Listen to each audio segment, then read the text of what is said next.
Welcome to another episode of Renshi Ranks. Today I am ranking live-action Disney Channel original series from the early 2000s. Sunny with a Chance, Jessie, Good Luck Charlie, and other shows that aired around that time will not be covered on my list. That's simply because they came out during the time I was growing out of Disney Channel and really didn't watch them. This ranking includes shows that were popular on Disney before those came out. Now let's get into my top Disney Channel original series. My number 10 on this ranking is Cory in the House. Cory in the House follows the little brother from That's So Raven, played by Kyle Massey. This was a fun show, but it just wasn't as good as That's So Raven. However, I found myself watching it whenever it aired. Cory and his father, named Victor, moved into the White House because Victor had gotten a job as the chef. I think this show was comical, and I like how they didn't change the main character traits with the dad or Cory. Hey, Cory, maybe you and I can play sometime. You are too cute. Look at you. What do you like to play? I like tea parties, dress up, and playing with my dollies. Oh, where are my manners? What do you like to play? Well, I like video games, basketball, playing the drums. No, you like tea parties, dress up, and playing with my dollies. Okay. Don't worry, you'll catch on. Yep, I'm pretty much catching on already.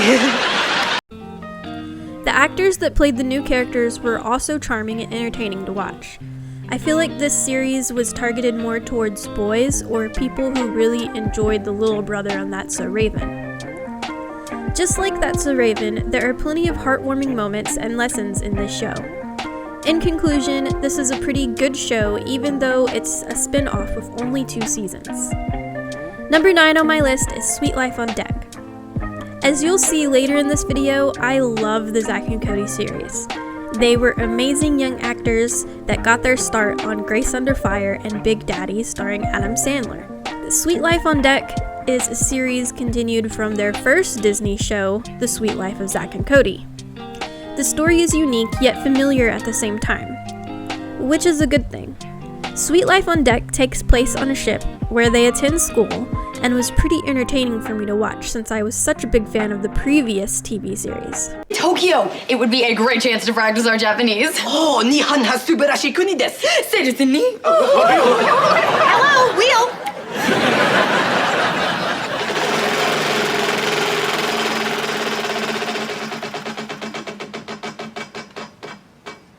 Oh, injury. Oh dear, Cody. You broke both your legs on the job and you're bedridden. Even though this was a spin-off, the type of humor stayed the same. I did feel like the show was missing something due to some of the characters from the hotel not frequently appearing in the show. But I'm sure they went on to do other things. It was nice to have them guest star in special episodes though. The strong character traits of the characters that carried over were also nicely consistent. Overall, I like this show, just not as much as the original one. Wizards of Waverly Place takes number 8 on my ranking. Wizards of Waverly Place was truly a unique and cool show. I really love the idea of magic and wizards. It's almost reminiscent of Sabrina the Teenage Witch. I did enjoy watching this show, being surprised during most episodes. The actors were amazing in Wizards of Waverly Place as well. I just wasn't too crazy about the main character, Alex Russo. Congratulations, fellow graduates. Now let's get out there and walk. Justin, are you sure you don't want to use my graduation speech? It goes like this. Later, losers. Alex was played by Selena Gomez. This has nothing to do with Selena Gomez. My slight dislike is directed solely on how they wrote Alex Russo's personality for the show. Alex seemed to get in trouble more easily than her brothers. She also came off as manipulative and selfish in many episodes. That is just my opinion though, and I understand how Alex can be appealing or relatable to many viewers. However, I think she always learned lessons and fixed her mistakes. I do like how this show follows the kids learning how to control their new magical powers. It was a pleasant show to watch and remains highly popular to Disney Channel fans. Life with Derek gets 7th place in this ranking. I was always confused as to why this show wasn't as popular as some of the other Disney Channel shows during 2005. Crazy idea. I think you should run for school president. No, and next time not. But think about it, you would make the perfect president. Hey, I'm not a schlepper. Exactly. You're the anti-schlepper.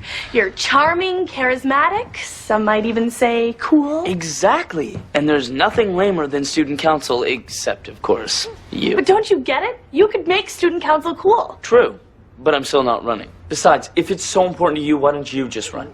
You know I'm not popular like you. Well, obviously, but doesn't running involve that thing you like to do, work? Not with me as your campaign manager. I'll do everything. You just stand there and look pretty. Can do, but won't do. It may be because this was actually a Canadian television teen series. I thought Life with Derek was always comical, relatable, and fascinating to sit through. It follows a teenage girl named Casey, whose mom remarries a man with 2 sons and a younger daughter. Derek is the eldest brother that constantly butts heads with Casey. Excuse me, this room is reserved. Yeah, we're having a meeting. Yeah, we'll have your little meeting somewhere else, because I need to. Hide? No, I'm just looking for, the Be Divine Princess Rhinestone Kit. Well, I need to talk to you. Can you just send me a memo? No, now. It shows how hard it can be living with people who are extremely different from you. Derek and Casey fight over control of the house. They are so relatable to siblings in how they fight and cope with living together as step-relatives. Derek was used to ruling the house before Casey moved in, and she ruled her previous home. This causes them to battle at home and school, resulting in very funny pranks being performed by one or another. Of course, at the end of each episode, there are apologies and them learning a lesson. They usually still pick on each other anyways, as most siblings do. Number 6 is none other than Phil of the Future. This is another TV show that I don't feel was as popular as it could have been at the time it aired in 2004. Some boys have dogs. Some boys have frogs. Phil Diffie has... We keep him? A caveman? Stop that before it goes on the floor. Now, this family from the future... Where have you been hiding him? In a cave? ...has to teach a primitive from the past... Speak English.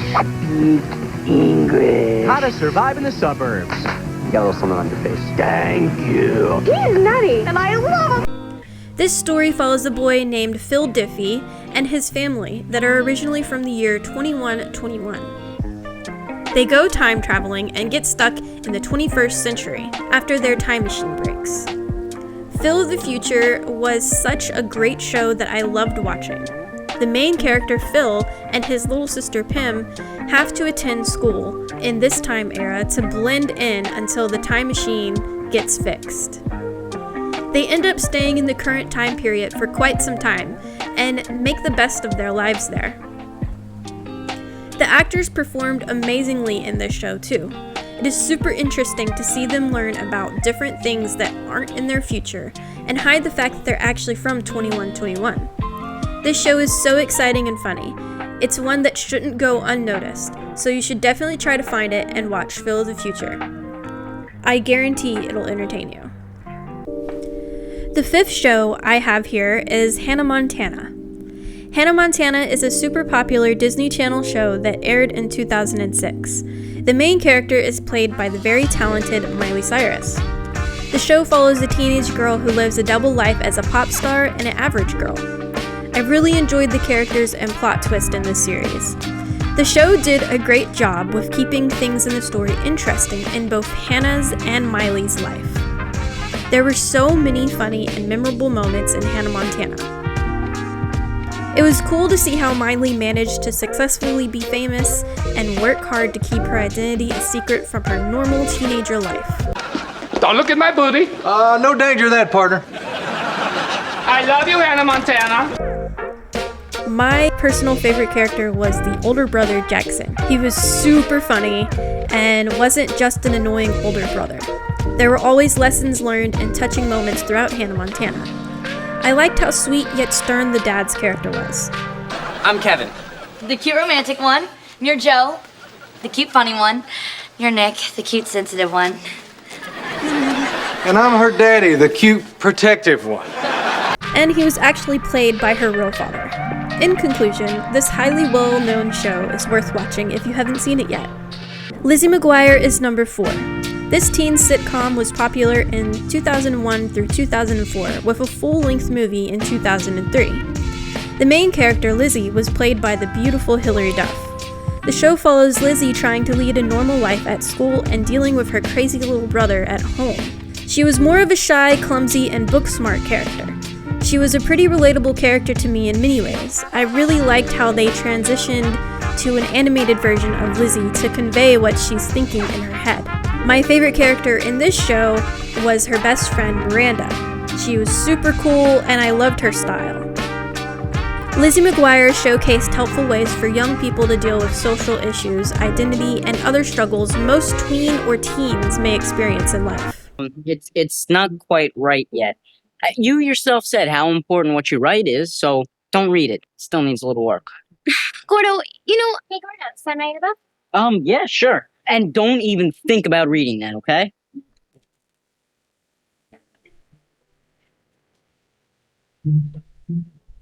Well, a little peek won't hurt.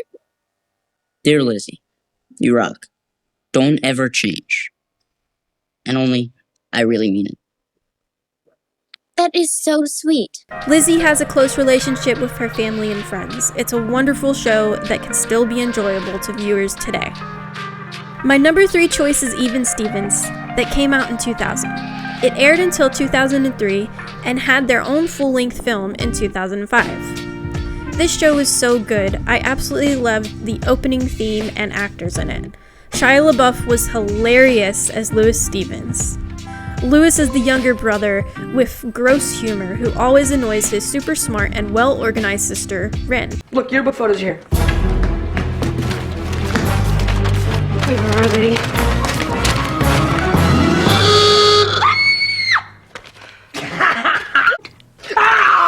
Louis, don't rub it in. Oh, it's my picture. They argue and fight often throughout the show, but it's always made known that they love each other at the end of the day, as most real-life siblings do. It's another relatable sibling relationship to empathize with. Why would some high school guy want some junior high kids to be performing at his party? Because we rock! And we'll work for nothing. For nothing! Will somebody please hose him down? Even though Ren and Louis's personalities harshly clashed with one another, it was still amusing to watch them interact together. The other characters were additionally charming in their own way. Even Stevens is a show that you can't pass up. I suggest checking this one out if you haven't yet. Can I say something? Where is he? Beans, how did you get in here? Beans is like that policeman in Terminator 2, you know who I'm talking about? I swear, he goes liquid. He can fit through cracks in windows, under doors, through little keyholes. I'm hungry. Let's get a sandwich. Number 2 goes to Sweet Life of Zack and Cody. I loved Dylan and Cole Sprouse so much growing up. I had a big crush on them, and this was one of my favorite shows. This Disney Channel original series premiered in 2005 and follows 2 twin boys and their single mother moving into a fancy hotel called the Tipton. What's so funny? Ah! Oh no! The box said it would be a Honey Missed Auburn! Oh, honey, you missed Auburn big time. They had to move there for their mother's job, which was providing singing entertainment for travelers that stayed at the hotel. The super talented main cast on this show really made this series incredible. The acting was really top-notch in my opinion. Are you familiar with the gear shift? You mean the Prindle? The what? The Prindle. Are you referring to the shift lever that says PRNDL? That's a child's Mosby. I know how to spell Prindle. It is not something you spell. It is a gear shift. The letters stand for park, reverse, neutral, drive, and low. You're making me nervous with all this technical talk. Oh, I'm sorry. Why don't we just relax? We'll turn on the radio. Would you like am or film? All the characters were portrayed perfectly. I appreciated how different the twins were from each other and always learned great life lessons from their mom. One of my favorite episodes is one where Cody gets pressured to participate in a pageant that was supposed to be for girls. Tyresha enjoys marine biology double dutch, and her hero is George Washington Carver. He's out of his mind. $2,000? He's a genius! Yay, Tyresha! You go, girl! I'm sure many of you have seen this show, but if you haven't, I think you would enjoy it as much as me. And finally, here's my number one pick for my favorite original Disney Channel show of the early 2000s. That's So Raven. I think people who knew me growing up aren't surprised by this at all, and knew it was going to be my number one. My number 10 choice was the spin-off from this show. Next, she's so... Come on, you know how it goes. Help me out. Oh, right. That's So Raven, here on Disney Channel. That's So Raven started airing in 2003 and ended in 2007 with 4 seasons. It is still one of the longest running shows from the Disney Channel. Raven-Symoné was one of my biggest idols growing up. She's an extremely talented actor, singer, and is fashionable to this day. I loved her character too. She played the main character, Raven Baxter. Raven had psychic abilities but couldn't control when visions would pop up. These visions would lead her to try to avoid what she saw from happening or change the outcome in her visions. The show made it intriguing to see a teenager battle everyday life with psychic powers that only her family and 2 close friends knew about. Raven always finds herself in situations due to her visions not being what she thought they'd be. The theme song was super catchy, and I admired how the main characters were able to perform the opening song. I adored all of the characters on the show too. It's so hard to pick a favorite episode because they're all so good. I know one of my favorites is when she pretends to be her mom for a parent-teacher meeting. Well, hello there, Mr. Petrocelli. I'm Tanya Baxter, Raven's mother. Thanks for coming. Anything for my baby's favorite teacher.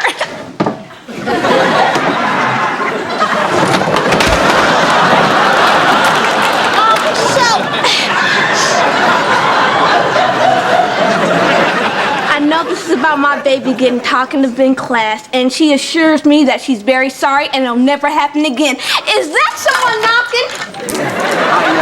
I didn't hear anything. Mrs. Baxter, where's Raven?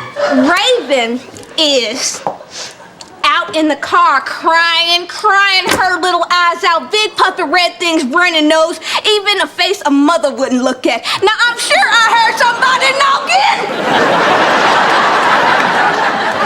There is no one there. Now, I need to speak with you and Raven together.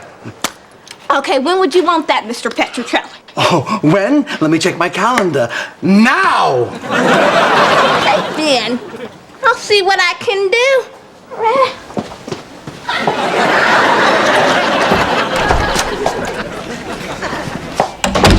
Knock, knock. Who's there? Not you!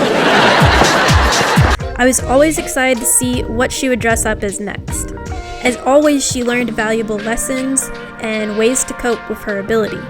In summary, That's So Raven is honestly a remarkable show that's likable for a wide variety audience. Do yourself a favor and don't pass this show up. Give it a chance. I don't think you'll be disappointed at all. Yep, that's me. That wraps up my top live-action Disney Channel original shows from the early 2000s. I hope you guys enjoyed it and decide to go check out some of these cool TV shows that the Disney Channel had to offer back then. Let me know how you feel about this ranking in the comments, or suggest other things for me to rank. Thanks so much for watching, and see you in the next one.